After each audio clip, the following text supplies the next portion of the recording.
So we've got some selections for France versus England and Ireland versus Scotland for Super Saturday. Can't wait. Plenty of interesting selections. Let's get into it.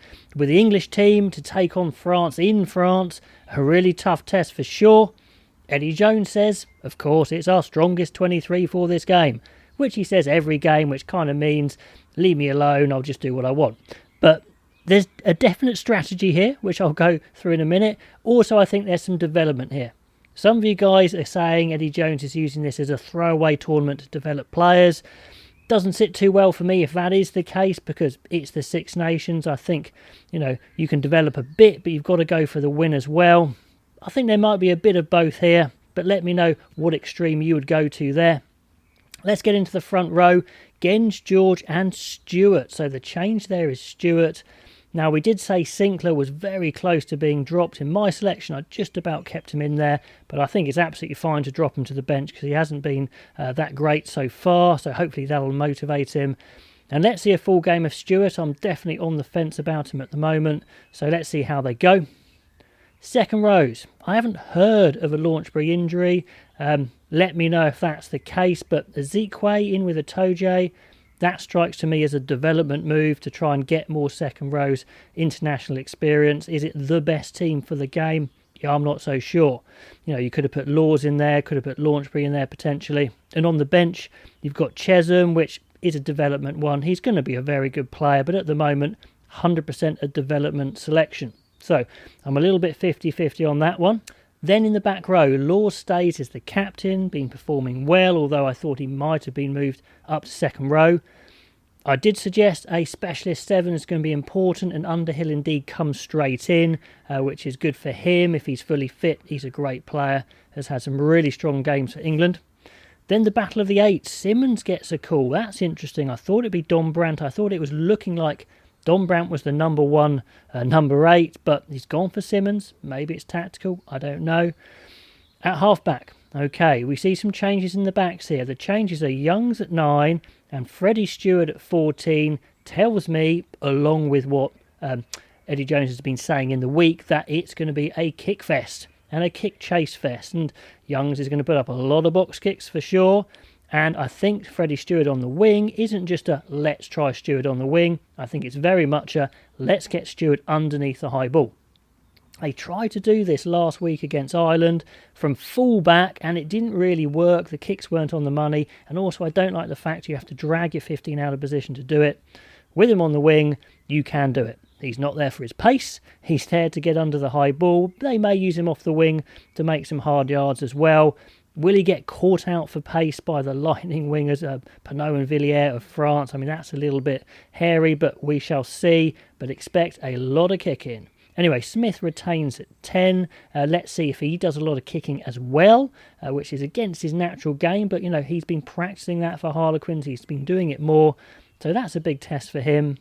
Slade and Marchant stay in the centres. They've been playing well together, even though he's not a natural 12 is Slade, but he may kick a lot as well.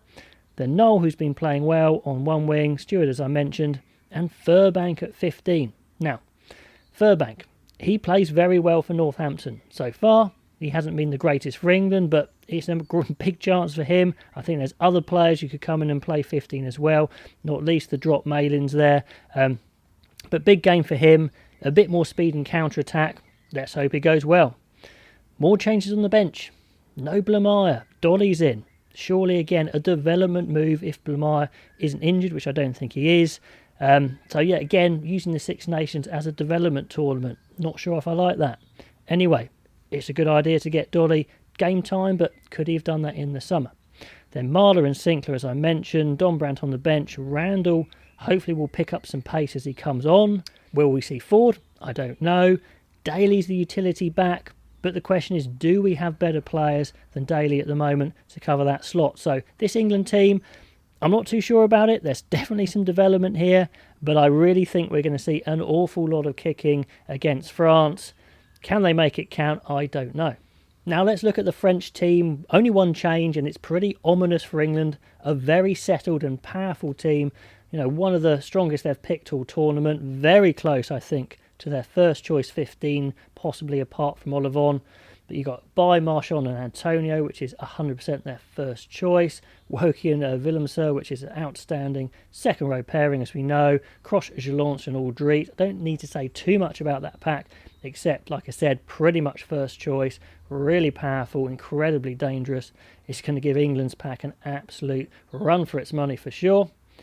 Then we've got Dupont and Intermac. Dupont's the captain. Dante and Ficou, of course, on the wings. Great news. Pinot can come back. I think Murphan is injured anyway. But their best two wingers out there, Villiers and Pinot. Jaminet retains 15. I suggested maybe some of his errors may mean he gets dropped for Ramos, but he stays on there, so he'll be trying to have a good game today. And I really wonder if they try and land some kicks on Jaminet, maybe Villiers, but certainly I think Jaminet they may see as a bit of a weak link under the high ball. Can they get the likes of Stewart chasing onto him? Then in the bench, we see Tawafifinua come back. That's a big return in all senses of the word. Huge second row to come back, and they then indeed go back to their 6-2 split, which I think is fair enough because they can keep Flamand and Creton as well. So, and then Lucu and Ramos on the bench covering all the backs. So it's one of the best French teams I've seen of this tournament. I think it's incredibly powerful. Is it too much for England? Well, at home you'd think it would be. England will need the game of their lives. But comment on those two teams and tell me what you think. Now let's get into Ireland versus Scotland. Ireland at home know if they win, they're in a great chance of winning the Six Nations if France lose to England. A few changes, let's get into them. In the front row though, no changes. Sheehan I thought might drop out, struggled in the scrum. Some people saying potentially, he really had a hard time there, but he stays in. That's a big vote of confidence again. With Herring staying on the bench. Certainly the point to prove for the front row. Against England had a bit of a hard time, maybe also got on the wrong side of the ref as well, so they'll want to make a point against the Scottish front row. In the second row, Byrne is out with that head injury, thanks to Yule's red card of course, but luckily they've got Henderson who can come back in, a really experienced player, so Byrne and Henderson, top-notch second row. And I think they've gone back to their best back row. They tried Peter Amani at 6 against England. I don't think it really helped them out.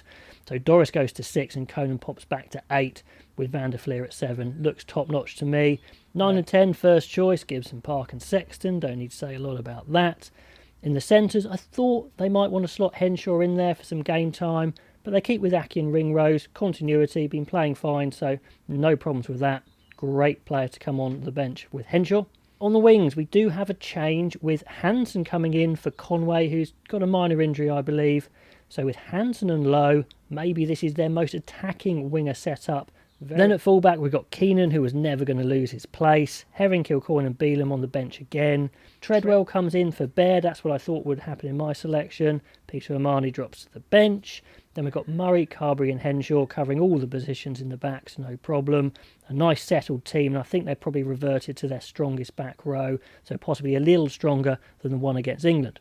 Now the Scottish selection is surprising, and the big news of course is Russell. He's out. Well, in fact it looks like he's straight dropped onto the bench, but certainly not starting. That's interesting, we'll get to that in a minute. The front row, Schoeman stays, Turner and Xander Fagerson, no surprises there, did pretty well last time out, especially Schoeman and Turner. Good news for them, Gray comes into the second row, I think that's a big boost, so Gray and Gilchrist, I think a lot more heavyweight there in the second row, especially to face up to that big Irish pack. Then the speed back row of Darge, Watson and Fagerson, seriously explosive, not the biggest, so that'll be an interesting battle against the Irish back row for sure.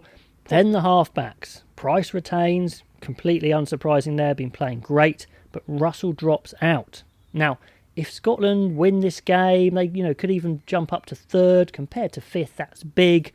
So I'm really surprised he's dropped out. Russell has made some errors, has come into criticism for maybe not trying 100%, but has Kinghorn played well enough at international level to knock out Russell? I don't think so, to be honest.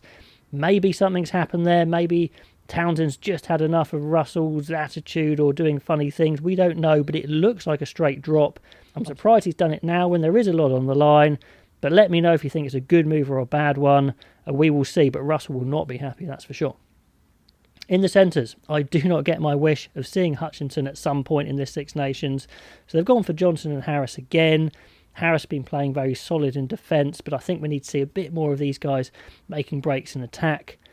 In the backs, we've got Hogg and Graham, who've been ever present. Graham particularly, I think, playing fantastic. Stain, a few comments, not sure about him. So let's see how they go. I think, on average, the Irish 15 looks stronger than that Scottish starting 15, but let me know if you think otherwise.